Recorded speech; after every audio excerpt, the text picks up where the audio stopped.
Top 5 clinical science of brachial plexus injury. तो सबसे पहली चीज़ जो होती है वो होती है मोटर फंक्शन।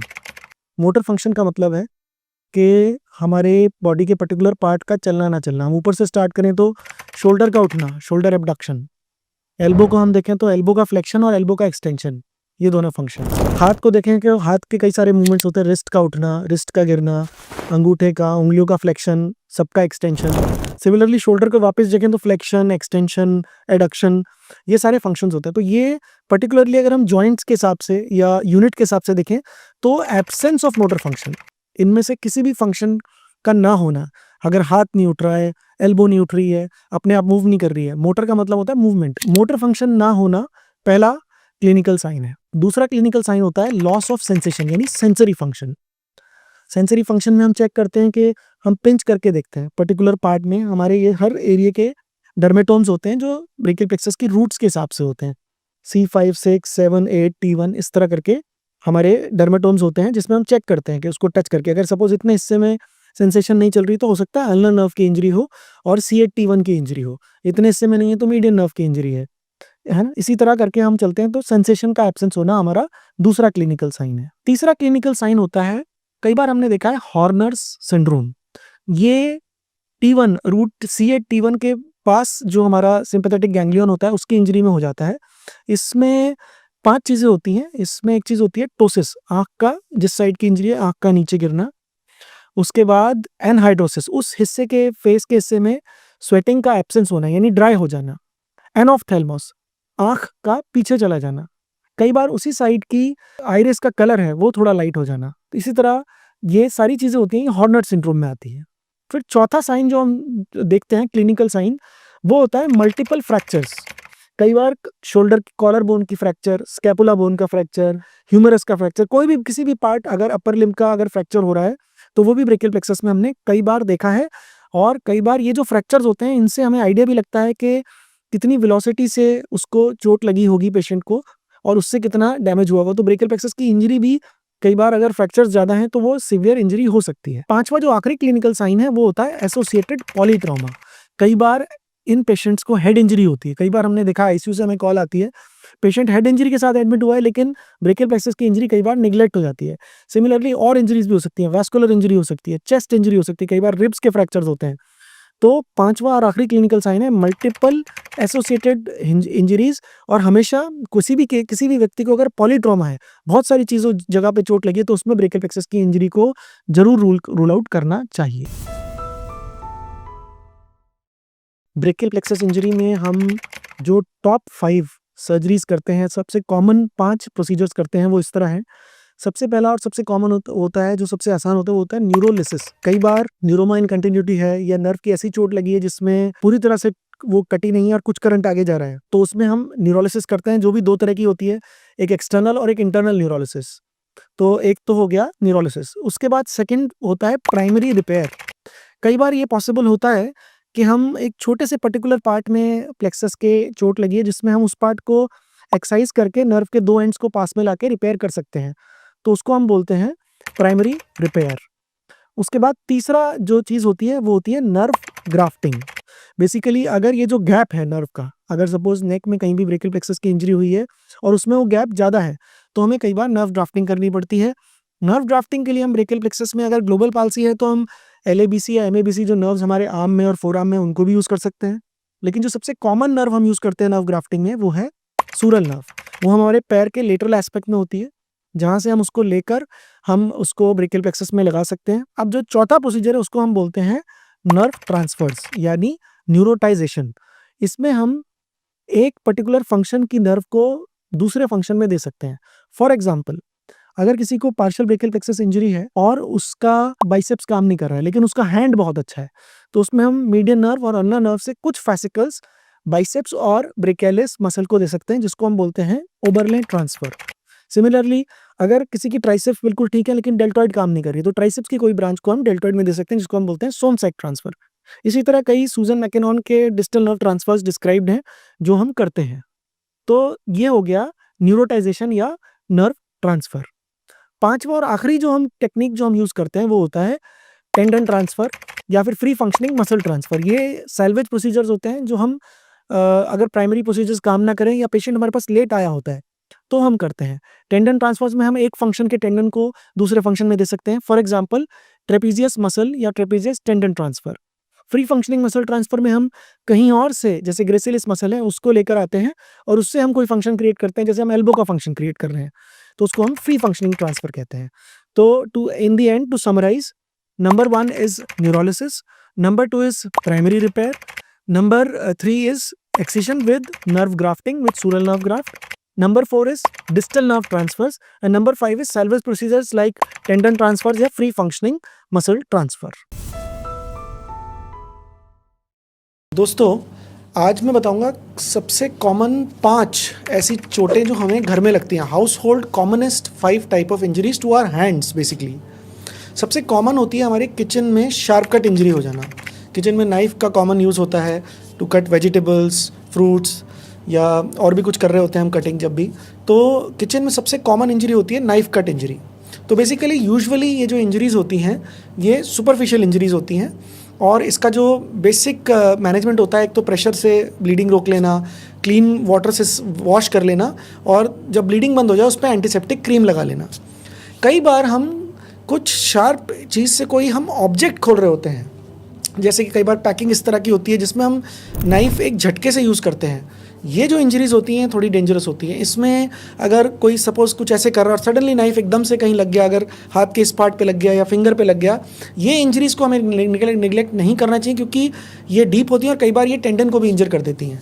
तो शार्प कट इंजरीज़ में जो आप ओपन करने के लिए जो स्पेशल नाइफ़ यूज़ करते हैं और जो जर्की मूवमेंट यूज़ करते हैं, वो इंजरीज़ शार्प कट में थोड़ी हमें ध्यान रखनी होती हैं और वो कई बार टेंडन या नर्व कुछ ना कट गई हो, इसके लिए हमें we have to be careful.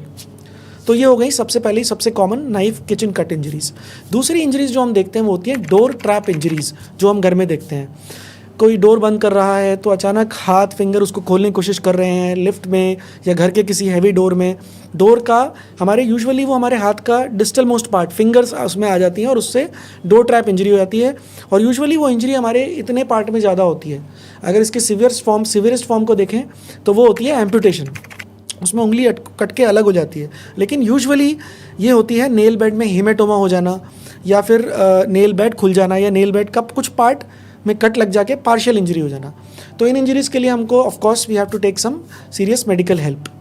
तो तीसरी इंजरी भी सिमिलर होती है इससे, उसको हम बोलते हैं बेड बॉक्स इंजरी और ये हम देखते हैं छोटे बच्चों के साथ बहुत कॉमन देखा है कि घरों में बेड्स होते हैं जिनके अंदर बॉक्सेस होते हैं जिसके अंदर हम सामान रखते हैं और उस सामान को रखते हैं। तो जब वो बेड को नीचे कर रहे हो तो छोटे बच्चे घर में घूम रहे होते हैं तो कई बार वो अपना हाथ उसमें अंदर देते हैं।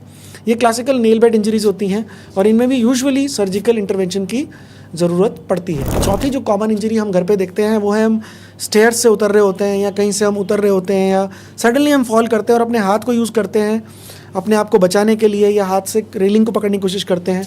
तो इनमें हैंड में काफ़ी इंजरीज़ हो जाती हैं।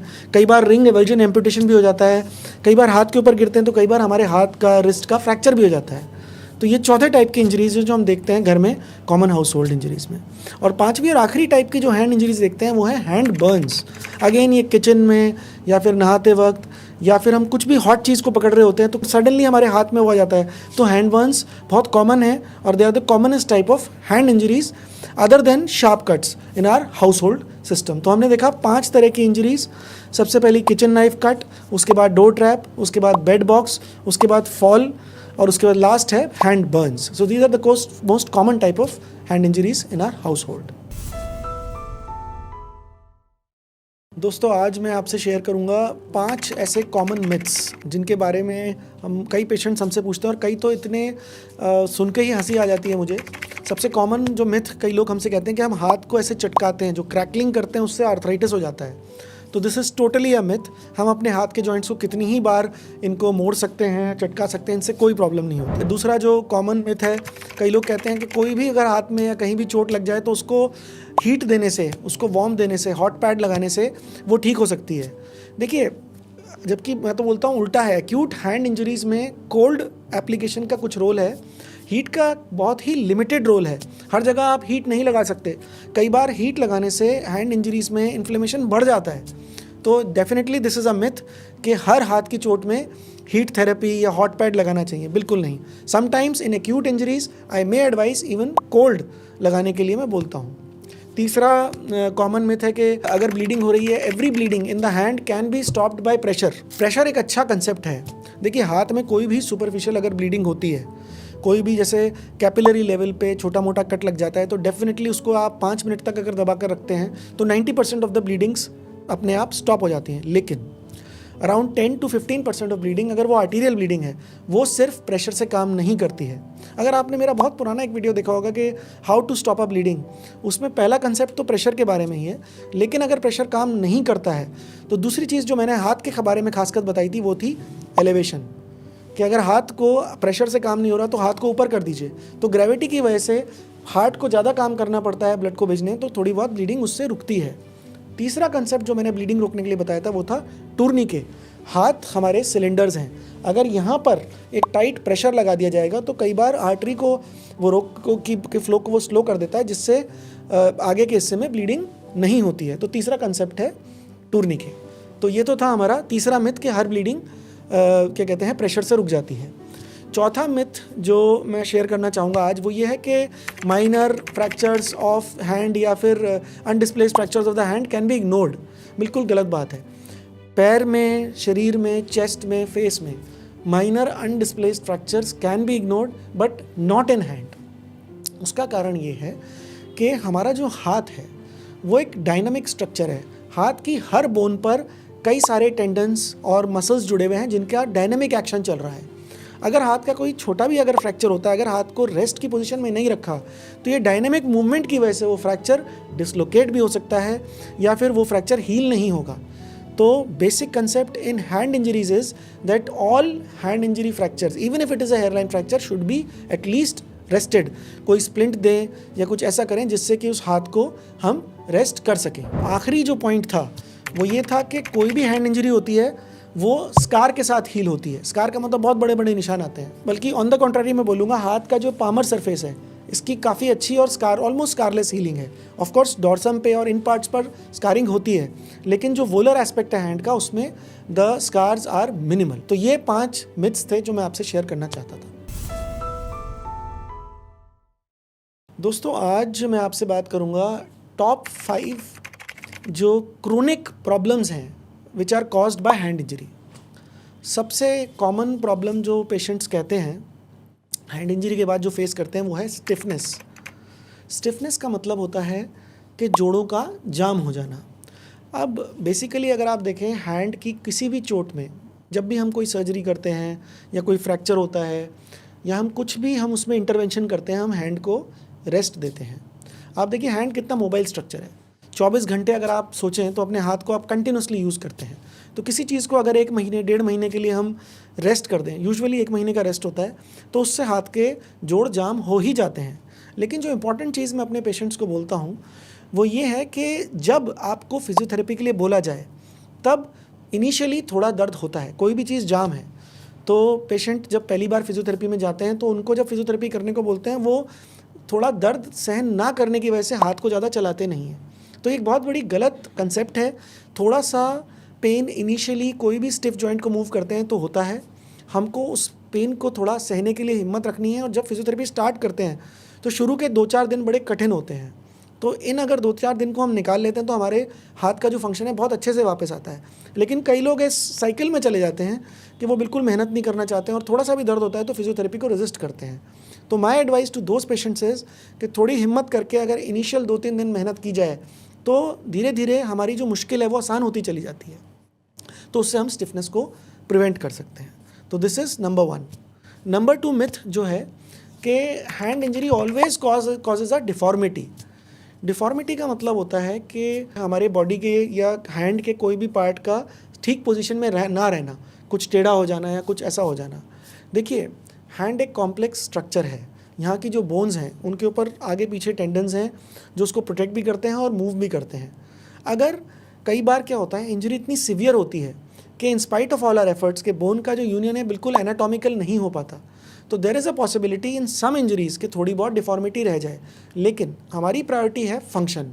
अगर हमारा हाथ ठीक से काम कर रहा है लेकिन उसमें थोड़ी बहुत डिफॉर्मिटी है, तो मेरे हिसाब से इंपॉर्टेंट चीज़ है फंक्शन पे अगर हम ध्यान दें तो डिफॉर्मिटी को कई बार इग्नोर भी किया जा सकता है। तीसरी चीज़ जो पेशेंट्स कई बार देखते हैं वो है वीकनेस। जो कॉमनली क्रोनिक प्रॉब्लम देखते हैं वो है वीकनेस। नाउ अगेन ये एक साइकिल है कि अगर हाथ को हम यूज़ नहीं करते हैं तो मसल्स की एट्रोफी हो जाती है, तो उनकी जो इनिशियल पावर होती है उससे थोड़ी पावर कम हो जाती है। लेकिन once we start using our hand then we can do isotonic and then isometric exercises, जिससे हम हाथ की पावर को वापस गेन कर सकते हैं। कई बार एसोसिएटेड कंडीशंस होती हैं जैसे विटामिन D3, विटामिन B12 की डेफिशिएंसी, उनको भी हमें रूल आउट करना चाहिए और उसको करेक्ट करने से भी वीकनेस करेक्ट हो जाती है। चौथी चीज़ होती है क्रोनिक इन्फेक्शन। कई बार क्या होता है, कोई चोट लगी उसके बाद जो फाइनल रिजल्ट है उसमें थोड़ा बहुत इन्फेक्शन रह जाता है। इस इन्फेक्शन को ठीक करने के लिए कई बार हमें उस वुंड में दोबारा जाना पड़ता है। कई बार स्टिच एब्सेस रह जाता है। पेशेंट्स जिनको डायबिटीज़ होती है उनमें इन्फेक्शन होने की टेंडेंसी ज़्यादा होती है। कई बार हम एंटीबायोटिक पूरी तरह नहीं लेते, हमने डॉक्टर ने 5 दिन बोला है हम 3 दिन लेके बंद कर देते हैं। तो ये सारे फैक्टर्स हैं जिनकी वजह से क्रोनिक इन्फेक्शन रहता है। पहला फैक्टर है नेचर ऑफ इंजरी, दूसरा कोमॉर्बिडिटी लाइक डायबिटीज़, और तीसरा है नॉन कंप्लायंस कि एक दवाई पूरी तरह ना लेना। तो इन सारी चीज़ों को अगर हम रूल आउट करें तो हम इन्फेक्शन को कंट्रोल कर सकते हैं। आखिरी जो चीज़ जो रह जाती है जिसके बारे में बोलूँगा वो है पेन। बेसिकली एक क्रोनिक कंडीशन होती है पेन की जिसको हम बोलते हैं कॉम्प्लेक्स रीजनल पेन सिंड्रोम। कई बार कार्पल टनल को आप ले लीजिए या कोई भी हैंड की कंडीशन, उसमें अगर लंबे समय तक हमने इलाज नहीं लिया तो बॉडी का जो सिंपैथेटिक और पैरासिम्पैथेटिक सिस्टम है ये ओवर एक्टिवेट हो जाता है और इसकी वजह से एक सिंड्रोम हमें हो जाता है जिसको हम बोलते हैं कॉम्प्लेक्स रीजनल पेन सिंड्रोम। तो पेन जो होता है उस चोट की वजह से नहीं होता, लेकिन ये बॉडी के रिएक्शन की वजह से होता है। तो कई बार कार्पल टनल के ऑपरेशन के बाद भी पेशेंट्स कहते हैं जी हमको पेन है, क्रोनिक पेन है। तो इसमें हमें complex regional pain syndrome rule out करना होता है। और इम्पॉर्टेंट चीज़ ये है कि जब भी कोई हैंड की कंडीशन है, कोई भी कंडीशन है, उसको आप प्रोलॉन्ग ना करें, उसको आप क्रोनिक ना होने दें। चोट लगी है तो उसको आप टालें ना। अगर आप सही टाइम पे ट्रीटमेंट लेंगे तो ये कॉम्प्लेक्स रीजनल पेन सिंड्रोम्स या क्रोनिक पेन की प्रॉब्लम से आप बच सकते हैं। दोस्तों आज मैं बात करूंगा top 5 tendon related injuries. Tendon जैसा कि आप जानते हैं आर स्ट्रक्चर्स जो वाइट ग्लिसनिंग तरह के होते हैं हमारे हाथ में, जो हमारे हाथ का मूवमेंट कराते हैं। सबसे कॉमनली हम देखते हैं 5 इंजरीज, उनमें सबसे कॉमन हम देखते हैं मैलेट फिंगर। मैलेट फिंगर में क्या होता है कि कई बार चोट इस तरह से लगती है कि हमारा जो एक्सटेंसर टेंडन है जो हमारे उंगली के डिस्टल फैलेंक्स को ऊपर उठाता है, इसको ऊपर उठाता है, इसमें यहाँ पर चोट लग जाती है। उसमें 2 तरह की चोट होती है, एक तो टेंडन कट जाता है, कई बार वो बोन के चिप को भी अपने साथ ले जाता है। तो फिंगर ऐसे फ्लेक्स कंडीशन में रहती है, फिंगर स्ट्रेट करने की जो क्षमता है हमारी वो चली जाती है। तो इस कंडीशन को हम बोलते हैं मैलेट फिंगर। ये क्रिकेट में काफ़ी कॉमनली देखी गई है क्रिकेट खेलते हुए। तो इसका जो मेन प्रॉब्लम होता है एक्सटेंसर मैकेनिज्म में इंजरी होती है और इस फिंगर का होता है। और इसका ट्रीटमेंट कई बार हम हाइपर एक्सटेंशन में स्प्लिंट देते हैं, नहीं तो कई बार हमें सर्जरी करनी होती है, वायर डाल के एक्सटेंसर्स को रिपेयर भी करना होता है। तो ये होती है मैलेट फिंगर। दूसरी कॉमन टेंडन इंजरी जो हम देखते हैं वो होती है, इसको हम बोलते हैं जर्सी फिंगर। अब jersey finger exactly mallet finger का ऑपोजिट होती है। इसमें जो हमारा FDP है, जो लंबा टेंडन है जो हमारे इस जॉइंट को अंदर मूव करता है, ये टूट जाता है। इसमें भी या तो ये यहाँ से टूट जाता है या बोन के चिप के साथ जाता है। अब इसमें प्रॉब्लम क्या होती है कि इसमें फिंगर को अंदर करने की क्षमता खत्म हो जाती है। यूजुअली कई बार जर्सी में अगर अटक जाती है तो उसकी वजह से हो जाता है, तो इसलिए इसको हम जर्सी फिंगर बोलते हैं। अगेन इसका ट्रीटमेंट होता है, इस टेंडन को रिपेयर करना ज़रूरी होता है, नहीं तो ये फंक्शन और ये डिफॉर्मिटी परमानेंट हो जाती है। तीसरी जो कॉमन इंजरीज हम देखते हैं वो हम देखते हैं फ्लेक्सर टेंडन का, जो हमारे यहाँ का सिस्टम है, इसमें कोई कट लग जाना, इसमें कोई लेसरेशन हो जाना। तो वो हमारे जोन्स होते हैं, जोन 1, 2, 3, 4, 5, 6 एंड 7। इस तरह से हमारे फ्लेक्सर टेंडन के अपरेटस में कहीं भी कोई कट लग जाना या इसका कोई लेसरेशन हो जाना, इसको हम बोलते हैं फ्लेक्सर टेंडन जोन इंजरीज। चौथी जो हम इंजरी देखते हैं वो होती है इसकी opposite, extensor tendon zone injury, zone 1, 2, 3, 4, 5। तो ये इसका ऑपोजिट होता है, हमारे जो एक्सटेंसर टेंडन्स होते हैं हमारे हाथ को ऊपर उठाते हैं। इनमें कहीं भी शार्प कट इंजरी हो जाना, कहीं कट लग जाना, एक कट जाना, इसको हम बोलते हैं एक्सटेंसर टेंडन जोन इंजरी। और ये होती है चौथे तरह की जो मैंने टेंडन इंजरी बताई। आखिरी और 5वीं तरह की टेंडन इंजरी जो हम कॉमनली देखते हैं वो है ट्रिगर फिंगर। ट्रिगर फिंगर का मतलब है कि जब कोई आदमी हाथ को मूव कर रहा था तो अचानक से एकदम वो अटक जाती है, इस जोड़ पे अटक गई और वो अचानक झटके से सीधी होती है। तो जैसे कोई हम फिंगर मूव कर रहे हैं, हमने उंगलियों को सीधा किया तो एक उंगली हमारी ऐसे अटक जाएगी, और वो कई बार हम जोर लगाते हैं एकदम झटके से, ट्रिगर जैसे होता है, ट्रिगर की तरह वो सीधी होती है। तो बेसिकली इस इंजरी, इसमें टेंडन की जो प्रॉब्लम होती है वो होती है कि हमारा जो टेंडन होता है उसमें स्वेलिंग आ जाती है, और उसकी जो शीथ होती है उसके अंदर वो टाइट हो जाता है। तो जब वो टेंडन हम मोड़ते हैं तो अंदर तो चला जाता है, जब हम खोल रहे होते हैं, जब उसको वापस आना होता है तब वो अटक जाता है पुली से, और वो ट्रिगरिंग करता है। तो ऐसी कंडीशंस में हमें जो पुली है उसको रिलीज़ करना पड़ता है। एक सर्जिकल छोटी सर्जरी होती है जिसमें हम टेंडन पुली रिलीज़ को बोलते हैं, तो हम उस ट्रिगर फिंगर को करेक्ट कर सकते हैं। ये बच्चों में भी देखा गया है, उसमें बच्चों में कॉमनली देखा गया है ट्रिगर थंब, जो यंग मेल में अराउंड 1 to 2 ईयर्स में देखा गया, उसमें अंगूठा अटक जाता है। तो कई बार उसमें भी हमें अंगूठे के पुली को रिलीज़ करना पड़ता है। तो इस तरह मैंने आज ये 5 कॉमन टेंडन की इंजरीज आपसे शेयर की। सबसे पहली मैलेट फिंगर, फिर जर्सी फिंगर, फिर flexor tendon apparatus injuries, extensor tendon apparatus injuries, और 5वीं है ट्रिगर फिंगर या ट्रिगर थंब। दोस्तों, आज मैं बात करूंगा टॉप 5 क्वेश्चंस जो ब्रेकियल प्लेक्सस के पेशेंट्स हमसे पूछते हैं। सबसे पहला सवाल जो मैंने देखा है वो जो लोग पूछते हैं वो ये है कि क्या विल आई एवर रिकवर, क्या ये ठीक होगा। इसका एक सिंपल सा आंसर है, कोई भी अगर चोट किसी भी नर्व में लगती है, अगर हम उसको निग्लेक्ट करते हैं, जो उसकी रिकवरी होनी है, स्पॉन्टेनियस रिकवरी होनी है, उसकी आप कोई एश्योरेंस नहीं ले सकते। लेकिन अगर हम सर्जरी करते हैं और देखते हैं कि प्रॉब्लम कहाँ है और उसको हम एड्रेस करते हैं, तो definitely there is a chance कि उसकी रिकवरी के चांसेस बढ़ जाते हैं। कहने का मतलब यह है कि नहीं करने से चांसेस नहीं है रिकवर होने के, करने से there are very good chances के पेशेंट की रिकवरी हो। दूसरा सवाल जो पेशेंट्स मुझसे बहुत पूछते हैं वो ये है कि क्या सर्जरी जरूरी है, is the surgery actually necessary. तो इसका आंसर मैं उनको ऐसे देता हूँ कि कोई भी ब्रेकियल प्लेक्सस की चोट या किसी भी नर्व की चोट 2 तरह की होती है। एक चोट होती है जिसको हम बोलते हैं न्यूरोप्रैक्सिया, आपने मेरे पुराने वीडियोस में भी देखा होगा। दूसरी होती है न्यूरोटोमेसिस या एक्सोनेटोमेसिस। जो न्यूरोप्रैक्सिया की चोट है उसमें सर्जरी की जरूरत नहीं पड़ती, वो अपने आप रिकवर होती है, लेकिन वो सिर्फ 10 से 15% ऑफ द टोटल इंजरीज होती है। जो 80 to 85% इंजरीज होती हैं वो होती हैं न्यूरोटोमेसिस एंड एक्सोनेटोमेसिस। तो इसका सिंपल आंसर है कि 80% केसेस में हमें सर्जरी की जरूरत पड़ती है। तीसरा सवाल जो पेशेंट्स मुझसे पूछते हैं, बहुत कॉमनली पूछते हैं कि इसका सही टाइम क्या है, कोई भी ब्रेकियल प्लेक्सस सर्जरी का सही टाइम क्या है। तो इसका बहुत ही सिंपल आंसर है, कभी भी लगने के बाद अगर 3 महीने के अंदर रिजल्ट नहीं आया, कि 3 महीने में अगर रिकवरी नहीं आई है, तो 3 से 6 महीने का टाइम गोल्डन पीरियड होता है जिसमें सर्जरी करनी चाहिए। इसके पीछे का जो राशनेल है, इसके पीछे की जो साइंस है वो ये है कि 18 मंथ्स आफ्टर इंजरी जब नर्व डिनर्वेटेड हो जाते हैं, तो जो न्यूरोमस्कुलर जंक्शंस होते हैं वो 18 से 24 मंथ्स में डिजनरेट होने शुरू हो जाते हैं। तो कहने का मतलब है अगर सपोज किसी को यहाँ पर इंजरी हुई, यहाँ हमारे हाथ की यहाँ पर उसका टारगेट ऑर्गन है, तो यहाँ से यहाँ तक का डिस्टेंस अगर नर्व ने 18 महीने में कवर नहीं किया तो ये परमानेंटली डैमेज हो जाएगा। और नर्व का जो रिकवरी रेट है वो 1 millimetre to 1.5 millimetre per day है।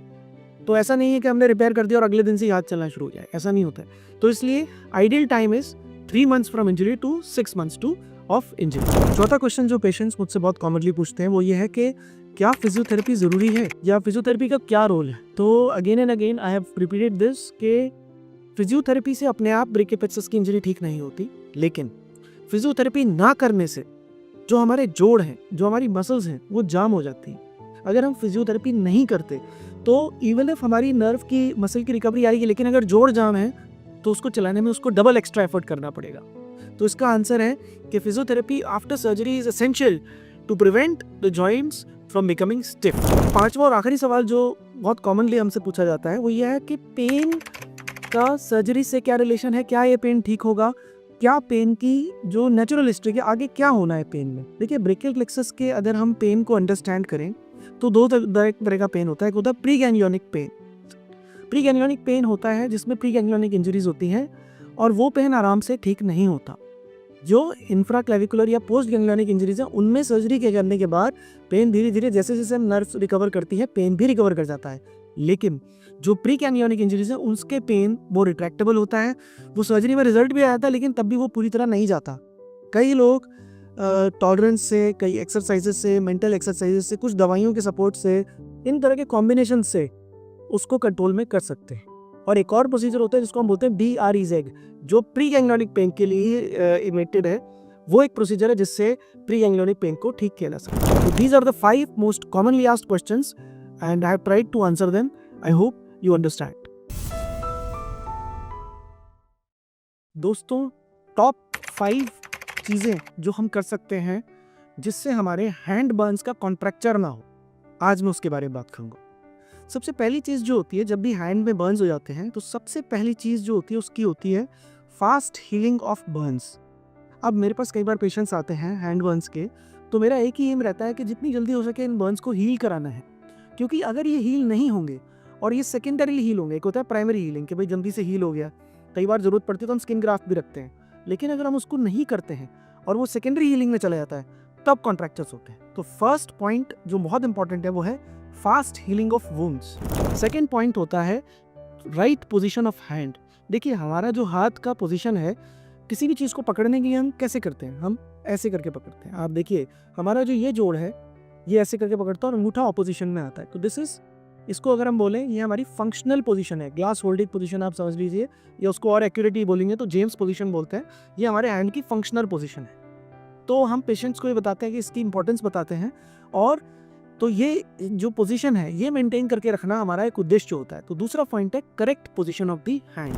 अब इस पोजीशन को कैसे करेक्ट रखते हैं उसके लिए हमारा तीसरा पॉइंट आता है, वो है स्प्लिंटेज।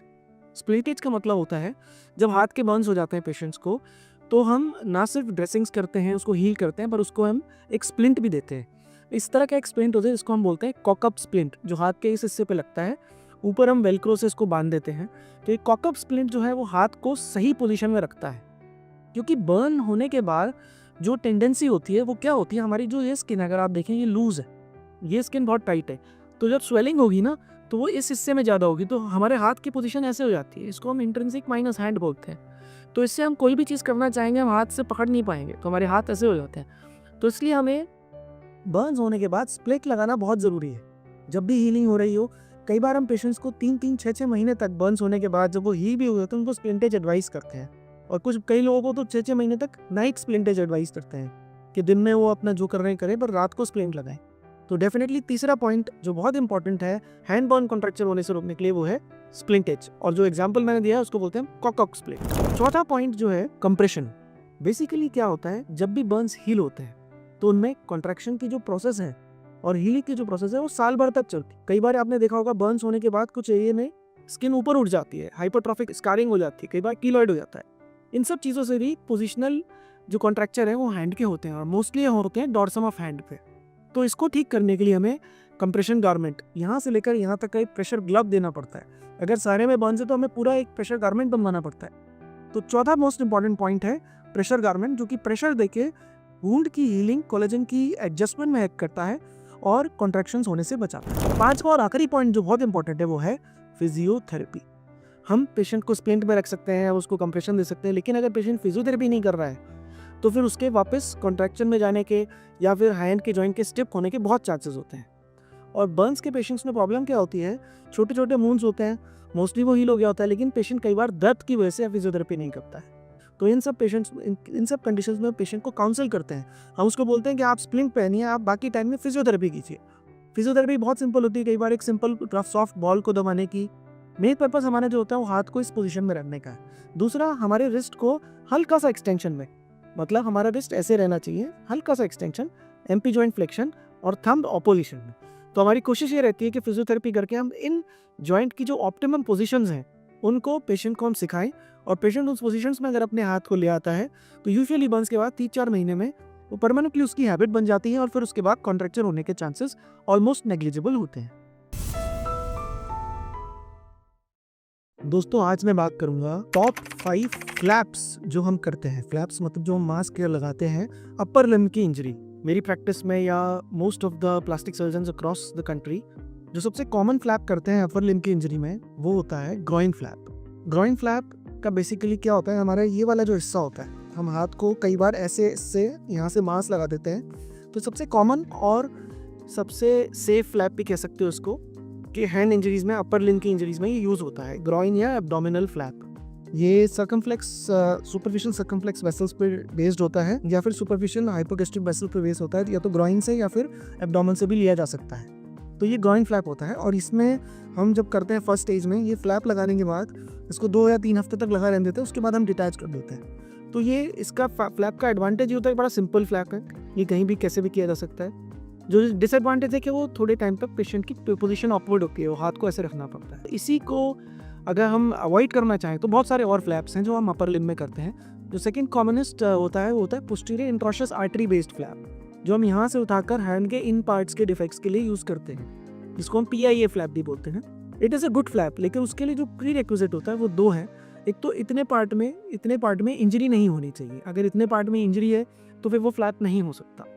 दूसरी चीज़ ये होती है इसमें कि इसकी जो रीच है वो यहाँ तक इतने हिस्से में है, फिंगर टिप्स पर ये फ्लैप यूजुअली नहीं पहुँच पाता, तो इसकी जो ये है इसकी रीच की एक थोड़ी लिमिटेशन है।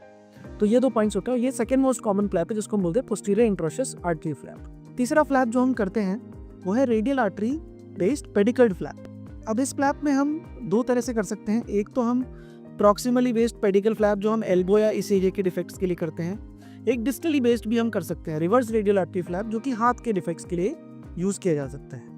तो ये रेडियल आर्टरी बेस्ड होता है, हमारे हाथ में 2 आर्टरीज होती है, रेडियल एंड एमलर।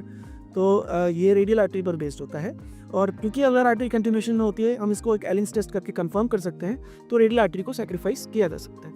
तो ये हो गया हमारा तीसरा फ्लैप। चौथा फ्लैप जो हम करते हैं अपर लिम्ब में वो होता है lateral arm flap. Basically lateral arm flap भी 2 तरह से किया जा सकता है। प्रॉक्सिमली बेस्ड जो radial posterior radial recurrent artery की ब्रांच पे बेस्ड होता है, जो कि हमारे शोल्डर, एक्सिला और इतने हिस्से में, मतलब प्रॉक्सिमली बेस्ड इतने हिस्से में काम करते हैं। एक डिस्टली बेस्ड होता है जो अल्नर कोलेटरल पर भी बेस कर सकते हैं और उससे हम इस हिस्से पे कवर कर सकते हैं। तो ये पोस्टीरियर आर्म फ्लैप जो है वो शोल्डर और एल्बो दोनों को कवर करने के लिए, डिपेंड करता है आपने प्रॉक्सिमली बेस्ड लिया है या डिस्टली बेस्ड लिया है, किया जा सकता है। पांचवा जो फ्लैप हम यूज करते हैं अपर लिम्ब में वो बहुत कॉमन है, वो लोकल ट्रांसपोजिशन या लोकल रोटेशन या लोकल एडवांसमेंट फ्लैप्स होते हैं। तो या फिर लोकल परफोरेटर फ्लैप्स भी हैं कि हम सपोज यहाँ पर डिफेक्ट है, हमने यहाँ से ही रैंडम पैटर्न फ्लैप ऐसे उठाया और यहाँ घुमा दिया, या फिर परफोरेटर बेस्ड फ्लैप उठाया, यहाँ पर से कोई परफोरेटर फ्लैप यहाँ पर घुमा दिया। तो बेसिकली जैसे भी कोई भी लोकल फ्लैप हम कर सकते हैं। तो ये हमारा 5वां टाइप का फ्लैप होता है, लोकल ट्रांसपोजिशन फ्लैप। तो एक बार फिर से मैं इन्यूमरेट करूँगा। सबसे कॉमन, सबसे सिंपल ग्रॉइन फ्लैप, फिर पोस्टीरियर इंट्रोशियस आर्टरी फ्लैप, फिर रेडियल आर्टरी पेडिकल्ड फ्लैप, फिर लेटरल आर्म फ्लैप और 5वां लोकल ट्रांसपोजिशन फ्लैप। तो ये 5 फ्लैप्स हैं जो हम बहुत कॉमनली यूज करते हैं किसी भी अपर लिम्ब की इंजरी में सॉफ्ट टिश्यू कवरेज देने के लिए।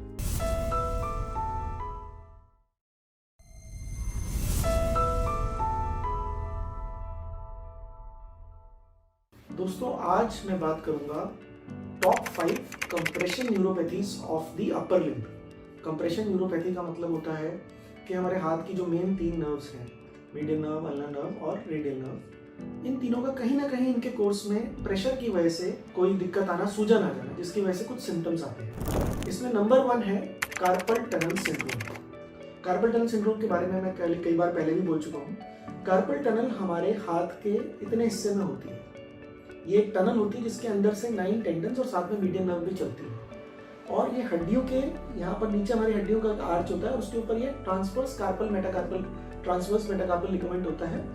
उसके बीच की जो रास्ता है उसमें सूजन, उसमें टाइट होने की वजह से नर्व में सूजन आ जाती है। और ये कॉमनेस्ट सिम्टम होते हैं कि हमारे हाथ के इतने हिस्से में झंझनाहट आना, सुनपन होना, हाथ की ग्रिप की वीकनेस हो जाना। तो ये सारे सिम्टम्स कार्पल टनल के होते हैं। और इसका जो सोल्यूशन होता है, अगर वो सीवियर है, मॉडरेट टू सीवियर, तो उसको इस टनल को खोलने का एक छोटा सा ऑपरेशन होता है जिससे काफी राहत होती है। तो ये तो हो गया नंबर 1 टाइप एंड सबसे कॉमन और जिसके बहुत अच्छे रिजल्ट्स हैं, वो है कार्पल टनल सिंड्रोम। नंबर 2 है क्यूबाइटल टनल सिंड्रोम। अब क्यूबाइटल टनल जो होती है हमारे इतने हिस्से में होती है और ये अल्नर नर्व के कंप्रेशन में होती है। इसमें बेसिकली इसमें क्या होता है कि एक ऑसबॉर्न लिगामेंट और एफसीयू का जो टेंडन है उनके बीच का एक टनल होता है, उसको हम क्यूबाइटल टनल बोलते हैं, और ये हमारे क्यूबाइटल फोसा में होता है और जहाँ से हमारी अल्नर नर्व जा रही होती है, जिसके कंप्रेशन की वजह से हमारे हाथ के इतने हिस्से पे बहुत फर्क पड़ता है। इसमें झंझनाहट आती है और इसमें भी वीकनेस हो सकती है अगर कंप्रेशन ज्यादा हो जाए। इसका भी ट्रीटमेंट कई बार इस टनल को रिलीज करना, कई बार अल्नर नर्व का एंटीरियर ट्रांसपोजिशन करना, ये इसके ट्रीटमेंट में आता है। तो नंबर 2 हो गई क्यूबाइटल टनल। नाउ तीसरे टाइप की होती है हमारी रेडियल नर्व को अगर हम देखें तो रेडियल टनल सिंड्रोम। अब radial tunnel syndrome is a very wide term. Radial nerve कई जगहों पर स्पाइरल ग्रूव से लेके आर्केड ऑफ राउजे से लेकर आगे आते हैं सुपाइनेटर हेड के नीचे से लेकर पोस्टीरियर इंट्रोशियस नर्व तक कई जगहों पर रेडियल नर्व का कंप्रेशन हो सकता है। तो इसको एक ब्रॉड टर्म दी गई है रेडियल टनल सिंड्रोम। इसी के अंडर आता है पोस्टीरियर इंट्रोशियस नर्व सिंड्रोम। तो बेसिकली रेडियल टनल सिंड्रोम में जो रेडियल नर्व के डिस्ट्रीब्यूशन की पार्ट्स हैं, जैसे रिस्ट का उठना, उंगलियों का उठना, इतने हिस्से की सेंसेशन, ये सब चले जाते हैं और इनमें कमजोरी आ जाती है। तो अगेन इसका भी जैसा कि सारी कंप्रेशन न्यूरोपैथीज का ट्रीटमेंट है कि उस कंप्रेशन को हटाना। तो यूजुअली हमें कई बार वो लिगामेंट्स को रिलीज करना पड़ता है, कई बार नर्व की एक्सटर्नल न्यूरोलिसिस करनी पड़ती है। इनके बड़े ही ग्रेटिफाइंग यानी अच्छे रिजल्ट्स हैं किसी भी कंप्रेशन न्यूरोपैथी के, क्योंकि इसका जो कारण है वो एक एनाटॉमिकल कॉज है, तो उसमें रिजल्ट्स आने के चांसेस हमेशा अच्छे रहते हैं। चौथा अगर हम बात करें वो है प्रोनेटर सिंड्रोम। अब प्रोनेटर सिंड्रोम क्या होता है? प्रोनेटर के दो हेड्स होते हैं, उनके बीच में मीडियन नर्व पे अगर कंप्रेशन आ जाता है तो उसको हम प्रोनेटर सिंड्रोम बोलते हैं। ये बाकी कार्पल टनल वगैरह से, मीडियन नर्व के और सिंड्रोम से अलग इस बात में कि ये प्योरली सेंसरी सिंड्रोम होता है। इसकी जो प्रॉब्लम है वो प्योरली सेंसरी होती है, यानी सेंसेशन से रिलेटेड प्रॉब्लम्स होती है। तो ये हो गया चौथे टाइप का, जिसको हम बोलते हैं प्रोनेटर सिंड्रोम। पांचवें टाइप का अगर हम कंप्रेशन न्यूरोपैथी देखें वो है anterior interosseous nerve syndrome. Anterior interosseous nerve जो है हमारी मीडियन नर्व की एक ब्रांच होती है जो अंगूठे के एफपीएल को और यहाँ के अंगूठे के कुछ और मसल्स को और प्रोनेटर कोड्रेक्टर्स को सप्लाई करती है। तो एंटीरियर इंट्रोशियस नर्व की जब वीकनेस हो जाती है या इसका सिंड्रोम हो जाता है तो इतना ही पार्ट वीक होता है, प्योर मीडियन नर्व की जैसे वीकनेस होती है वैसा नहीं होता। तो ये हो गया एंटीरियर इंट्रोशियस नर्व सिंड्रोम। तो अगर हम फिर से अगर देखें, carpal tunnel syndrome, cubital tunnel syndrome, radial tunnel syndrome, pronator teres syndrome और आखिरी में एंटीरियर इंट्रोशियस नर्व सिंड्रोम। इसके अलावा एक हम अगर ऐड करना चाहें तो गोयांस कैनाल में अल्नर नर्व का कंप्रेशन भी हम देखते हैं, पर वो इतना कॉमन नहीं जितना ये 5 कॉमनेस्ट कंप्रेशन न्यूरोपैथीज हैं अपर लिम्ब की।